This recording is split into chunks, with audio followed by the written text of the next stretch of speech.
Fala, fã de arte! Vamos falar hoje sobre o livro Os Trabalhadores do Mar, o segundo livro mais difícil da minha vida. O primeiro, qualquer dia eu faço um vídeo falando desse, mas esse é o segundo livro mais difícil da minha vida e o mais difícil desse ano. Por que mais difícil? Por duas razões. Primeiro, por uma sabotagem que esse livro sofreu, não proposital, claro, uma sabotagem, um erro que aconteceu com ele, e depois pela angústia que esse livro traz. Esse livro tem 4 personagens, 3 seres humanos e o mar. O mar é um personagem que conduz a história nesse livro. Esse livro não aconteceria sem o mar conduzindo toda a história. E ele é principal realmente na história. O Victor Hugo ele coloca nessa história o mar como um ser de extrema importância. Eu falo ser porque é dele que surgem os grandes conflitos, é por causa dele que o drama da história surge.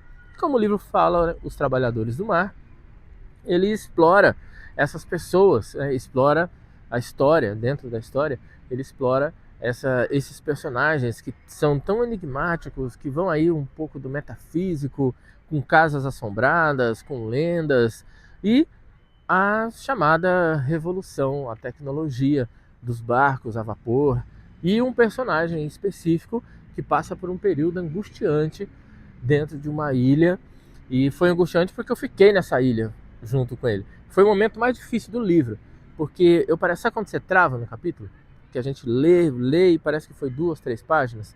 Eu fiquei lá com aquele personagem na ilha. Eu não dava para parar o livro, porque a sensação que me dava é que eu ia deixar ele lá. Eu precisava dar um jeito de tirar ele daquela ilha. O livro foi tão forte para mim que eu me envolvi com ele dessa forma.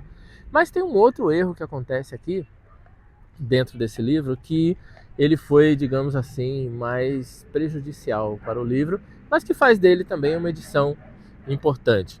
Essa edição, ela é uma edição de 1971.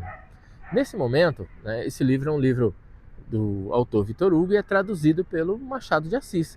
Machado de Assis, um autodidata, traduziu esse livro do francês para o português. E esse livro, partes desse livro saiu em revistas. Em 1971, a editora resolveu colocar ele dentro de um compêndio de outros livros e fez uma coleção.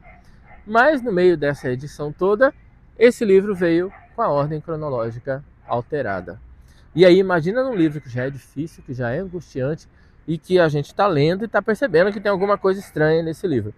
E essa coisa estranha é essa ordem cronológica que o editor não percebeu, e foi assim mesmo. O livro foi impresso e entregue, porque há coisas que acontecem dentro do livro que a gente percebe que depois que um personagem passa por uma situação que seria impossível ele estar em outra, isso acontece. Eu não vou dar spoiler do que foi que aconteceu, mas a gente percebe que essa ordem cronológica foi feita errada.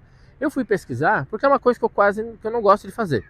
Eu não gosto de pesquisar o livro, ver opiniões sobre ele antes de eu ter a minha. Primeiro eu leio, eu faço todas as minhas loucuras, todas as ideias na minha cabeça, e depois eu vou em busca de algumas críticas para ver se concordo ou não com aquilo que eu estava pensando. E quando eu comecei a pesquisar sobre esse livro, eu achei um artigo científico da Universidade de Brasília, e nesse artigo o autor fala desse erro que aconteceu nesse livro. E aí eu comecei a entender melhor a história. Mas sabe qual é o problema do artigo? Ele dá spoiler do livro praticamente inteiro. Então eu tornei ao livro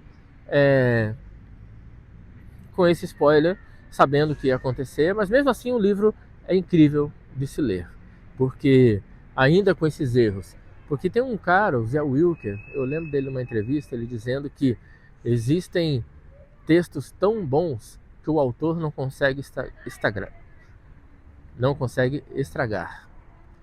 E esse livro é um livro tão bom que o editor não conseguiu estragar.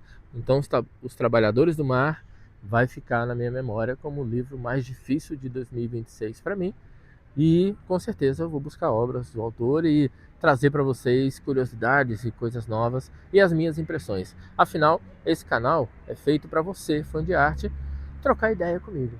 Não sou dono de uma verdade, mas as minhas impressões, as nossas trocas é que nos fazem crescer. Afinal de contas, é para isso que a gente lê, porque a gente gosta de trocar ideia. Então comenta aí o que você achou, curte e não esqueça de estar seguindo a gente aqui no YouTube e em outras redes para poder a gente ter mais interações. Valeu!